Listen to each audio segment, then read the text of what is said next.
नमस्कार, मैं जितेंद्र चतुर्वेदी। खेल तो बड़ा हो गया है। सवाल यह है कि सुब्रमण्यम स्वामी का अब क्या होगा, क्योंकि उनके लिए तो सीधे साख का मामला खड़ा हो गया है। दूसरा, कांग्रेस पूरी तरह से एक्सपोज हो गई है और ये जो एक्सपोजे है वो कांग्रेस के राजनीतिक भविष्य पर सवालिया निशान खड़ा करने जा रहा है। 99 सीट ये पा गए थे 2024 के लोकसभा चुनाव में, लेकिन अब जो गुल खिला रहे हैं उसके बाद से तो ऐसा लग रहा है कि 2029 में कहीं 9 सीट भी ना आए। अब ये जो सवाल है, ये जो प्रश्न है, वो क्यों खड़ा हुआ है? दरअसल इसके खड़ा होने की वजह है। वजह क्या है? एक फाइल है जिसका नाम जेफरी एपस्टीन की फाइल है। उसका सरोकार हिंदुस्तान से नहीं है, उसका सीधा सरोकार अमेरिका से है, वहां की पॉलिटिक्स से है और वहां के सियासी घटनाक्रम से है, वहां के सियासी भूचाल से है। लेकिन उसको लाकर हिंदुस्तान में फिट कर दिया गया और यहां पर एक राजनीतिक बवंडर खड़ा करने का, एक तरह से कहा जाए कि खेल शुरू किया गया, विमर्श गढ़ा गया उस फाइल को लेकर। उस फाइल के बहाने पीएमओ को घसीटा गया, उस फाइल के बहाने प्रधानमंत्री नरेंद्र मोदी को घसीटा गया, कई एक मंत्री का नाम लिया गया और कहा गया कि साहब बस 19 दिसंबर को इस फाइल को सार्वजनिक होने दीजिए, प्रधानमंत्री बदल जाएगा, सरकार गिर जाएगी। ये किस्से कहानी बनाए जाने लगे। बनाने में कौन आगे?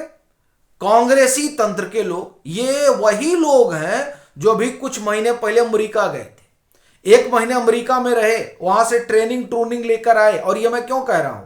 ये इसलिए कह रहा हूं क्योंकि जो जॉर्ज सोरस के काम करने का तरीका है वो एकदम अलग और अलहदा किस्म का है।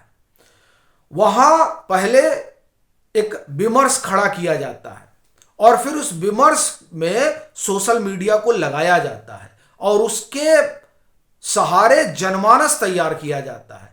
अब ये ट्रेनिंग जो है विशुद्ध रूप से 1 महीना ये लोग लेकर आए और फिर उसका इस्तेमाल करने लगे हिंदुस्तान में जेफरी एपस्टीन की फाइल को लेकर और अभियान चला नरेंद्र मोदी के खिलाफ। अब साहब 19 तारीख का सबको इंतजार था कि आने दीजिए 19 तारीख। इसमें स्वामी ने भी बड़ी भूमिका निभाई। उन्होंने बाकायदे पॉडकास्ट के जरिए बताया कि साहब जो है बहुत कुछ नरेंद्र मोदी का भांडा फूटने वाला है। उन्होंने ट्वीट भी कर दिया। अब यह अलग बात है कि बाद में उनको अपना ट्वीट डिलीट कर देना पड़ा, लेकिन सवाल यह है कि जिस 19 तारीख और जिस एपस्टीन फाइल को लेकर सियासी बवंडर खड़ा करने का स्वांग रचा जा रहा था और नरेंद्र मोदी के खिलाफ एक दुष्प्रचार खड़ा किया जा रहा था, वो उसका भांडा फूटा 19 को। फाइल भैया आ गई सब सामने। लोग खोजने लगे कि कहां नरेंद्र मोदी है, दिखाई ही नहीं दिए। तब क्या कहा गया? कहा गया कि भाई नरेंद्र मोदी ने फाइल ही डिलीट करवा दी। यानी जिस फाइल में बिल गेट्स आ जाते हैं नहीं डिलीट करवा पाते हैं, जिस फाइल को बिल क्लिंटन डिलीट नहीं करवा पाते हैं, ट्रंप नहीं डिलीट करवा पाते हैं, उसको नरेंद्र मोदी ने डिलीट करवा दिया। अब देखिए, इसमें 2 ही चीज हो सकती है।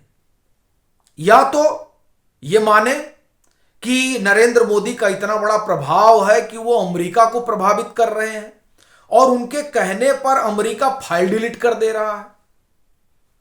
या तो ये मान ले और कहें कि नहीं भैया नरेंद्र मोदी की फॉरेन पॉलिसी अव्वल दर्जे की है। अच्छा, इसको मानेंगे नहीं, नरेंद्र मोदी फॉरेन पॉलिसी में फेल है। अच्छा, नरेंद्र मोदी फॉरेन पॉलिसी में फेल है लेकिन वो जाकर पन्ना डिलीट करवा देते हैं। ये जो विरोधाभास है और ये जो हिपोक्रेसी है उसने इन लोगों के पैरों के नीचे की जमीन खिसका रखी है।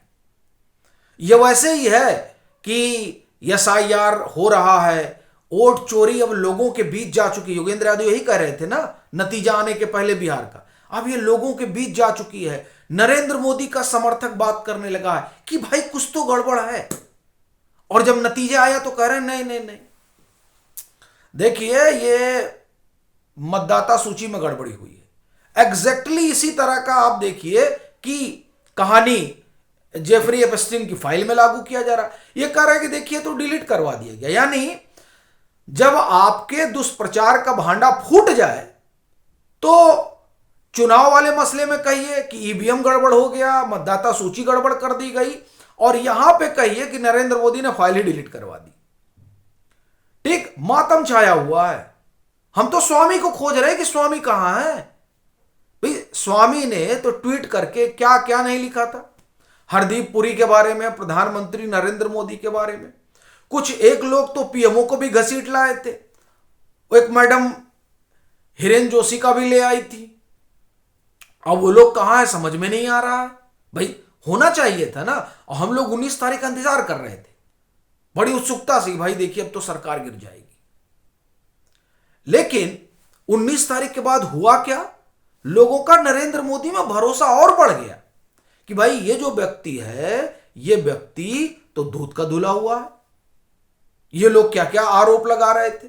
अब ये अलग बात है कि वो आरोप किसका पाप धुलने के लिए लगा रहे थे, ये भी अपने आप में सवाल है। अब किसका पाप धुल रहे थे वो आप जान रहे हैं, मैं नाम नहीं लूंगा, नाम लेकर किसी को बड़ा करने की कोई जरूरत नहीं है।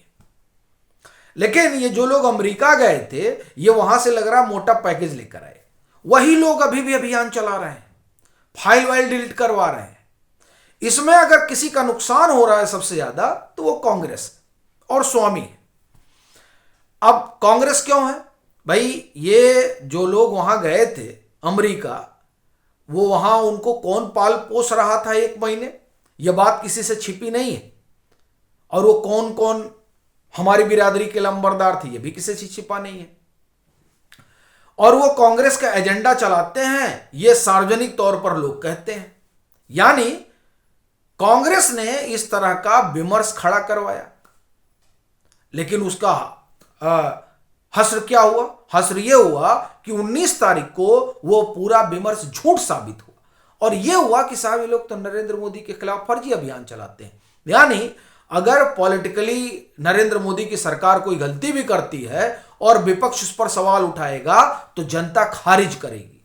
यह बात कांग्रेस को समझ में नहीं आ रही है कि जितना इनका इकोसिस्टम झूठा अभियान चलाता है, उस अभियान की वजह से इनकी सही बात पर भी, इनके सही मुद्दे पर भी जनता कान नहीं धरती है कि नहीं नहीं। अब ये कहते हैं महंगाई है, जनता कहती है झूठ बोल रहे हैं।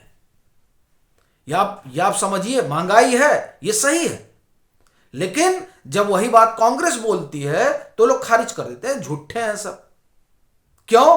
क्योंकि आप इस तरह के मुद्दों को उठाते हैं जिसका कोई लेना देना नहीं है। एसआईआर का पूरा बाउंडर खड़ा कर दिया गया, बिहार में टहल कर आए, और जिस बिहार में 15 दिन राहुल गांधी टहले, उस बिहार को राहुल गांधी पर भरोसा नहीं हुआ और उसने राहुल गांधी को खारिज कर दिया, कांग्रेस को खारिज कर दिया। भाई जमानत जब्त हो गई इन लोगों की। अब शकील अहमद, कांग्रेस के बड़े नेता जिन्होंने कांग्रेस छोड़ दी, उन्होंने कहा कि साहब ये लोग 65 लाख का दावा करते हैं, 65 लाख अगर वोट कटा होता तो 65 आदमी तो सड़क पर आते। और फिर वो अपने मौजे का उदाहरण देते हैं, यानी अपने इलाके का।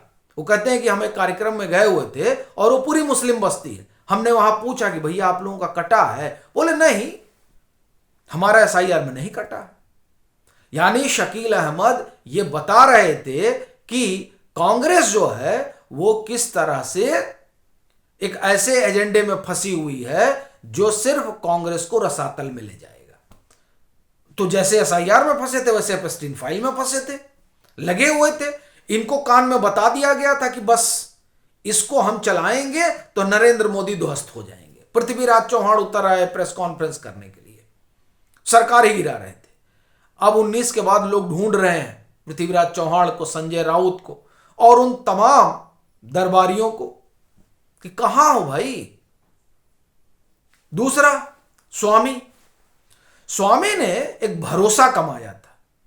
स्वामी की एक साख थी कि सुब्रमण्यम स्वामी कह रहे हैं तो यानी पत्थर की लकीर है। वो सुब्रमण्यम स्वामी नरेंद्र मोदी पर आरोप लगाया, उन्होंने बकायदे ट्वीट किया। भैया फिर ट्वीट आपने डिलीट कर दिया, क्या डिफेमेशन के केस की वजह से डर गए? यह बड़ा सवाल है। स्वामी को माना जाता है कि वो लड़ते हैं, लेकिन अब की बार लग रहा है कि नरेंद्र मोदी वाले मामले में वो फंस गए। हालांकि उन्होंने ट्वीट डिलीट कर दिया है और कोई उनके ऊपर डिफेमेशन का केस करेगा मुझे नहीं लगता है। लेकिन बड़ी चीज यह है कि स्वामी ने अपनी साख गंवा दी बस एक ट्वीट करके। अनायास का ट्वीट था। भाई अब तो आ गई ना फाइल, कौन है उसमें? कोई नहीं है।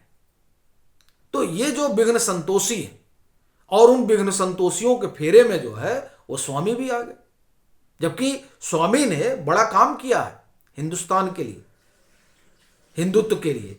लेकिन अब की बार पता नहीं उनको क्या हो गया था। तो इसलिए ये जो मामला है ये स्वामी की साख पर भी सवालिया निशान खड़ा करता है। बाकी आपकी अपनी क्या राय है जरूर साझा करिएगा।